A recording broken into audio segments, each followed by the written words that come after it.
இன்றே டவுன்லோட் செய்து உங்கள் ஃபேவரட் ஷோக்களை என்ஜாய் பண்ணுங்க. நீ வர விஷயத்த அம்மாக்கு ஃபோன் பண்ணி சொல்லிடலாமா கதிர்? என்ன யோசிச்சுட்டு இருக்க? இல்ல மாயா அதுவும் கால் பண்ணலையா? மாயா அங்க வீட்டுக்கு போயிருந்தா அம்மா இந்நேரம் எனக்கு ஃபோன் பண்ணிருப்பாங்கல்ல. ஜீவாவை சீக்கிரத்துல கண்டுபிடிக்க ஒரு வாய்ப்பு இருக்குன்னு தெரிஞ்சா ரொம்ப சந்தோஷப்படுவாங்கல்ல. நான் ஃபோன் பண்ணி கேக்குறேன்.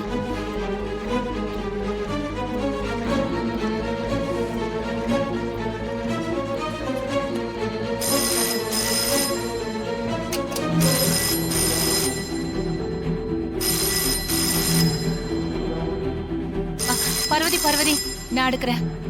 ஏன் நான் எடுக்கூடாதா? இல்ல என்னமோ போன் எனக்கு தானே தோணுதுமா. ஒரு நிமிஷம். ஹலோ தனா. மா எப்படி நான் ஃபோன் பண்ணுவேன்னு உனக்கு தெரியும்? என்னமோடி நீதான் போன் பண்ண போறன்னு மனசுல தோணிக்கிட்டே இருந்துச்சு. மா என்னம்மா பண்ணிட்டு இருக்க? சமையல் வேலையெல்லாம் ஆரம்பிக்கணும்ல, அதான் காய்கறி நறுக்கிட்டு இருந்தேன். ஆமா இப்ப நீ எங்க இருக்க? அம்மா நான் ஹாஸ்பிட்டல்ல இருக்கேம்மா. என்னடி சொல்ற, என்னாச்சு? ஒரு நல்ல விஷயம் நடந்துச்சு, கூடவே ஒரு கெட்ட விஷயமும் நடந்துருச்சு. என்ன நல்ல விஷயம் கெட்ட விஷயம்னு குண்டு தூக்கி போடுற? புரியுற மாதிரி சொல்லுதனா? சரி அந்த நல்ல விஷயம் என்ன, முதல்ல அதை சொல்லு. நாமெல்லாம் தேடிக்கிட்டு இருக்கோம்ல ஜீவா யாருன்னு ஃபாதருக்கு தெரிஞ்சிருக்குமா?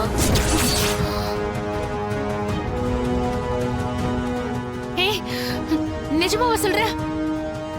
தனா இது ரொம்ப சந்தோஷப்படுற விஷயம். எனக்கும் அந்த சந்தேகம் இருந்துச்சு தனா. நான் நேரடியாவே ஃபாதர் கிட்ட கேட்டேன், ஆனா அவர் எங்க கிட்ட சொல்லல. உனக்கு மட்டும் எப்படி இந்த விஷயத்த சொன்னாரு? எப்படி இது தெரிஞ்சது? ஜீவா கூட ஃபாதர் பேசிட்டு இருக்கும்போது அந்த வாசு போய் யாரு ஜீவா, எங்க இருக்கான் அவன் போன் நம்பர் என்னன்னு கேட்டு சண்டை போட்டிருக்கான். ஆனா அவரு நம்பரை கொடுக்கல. அந்த கோவத்துல ஃபாதர் மண்டையவே உடைச்சிட்டாமா.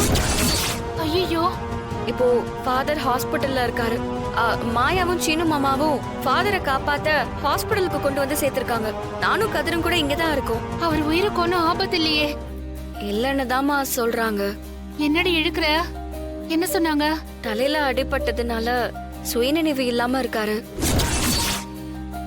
அவருக்கு சீக்கிரத்துல நினைவு திரும்பிடுமா. கண்ணை முழிச்சிட்டா ஜீவா யாருங்கிறது தெரிஞ்சிரும். இந்த சந்தோஷமான விஷயத்த சொல்லதாமா போன் பண்ண. கடவுளே, ஃபாதர் சீக்கிரமா கண்ணு முழிக்கணும். நமக்கு ஜீவா யாருன்னு சீக்கிரமா தெரியணும்.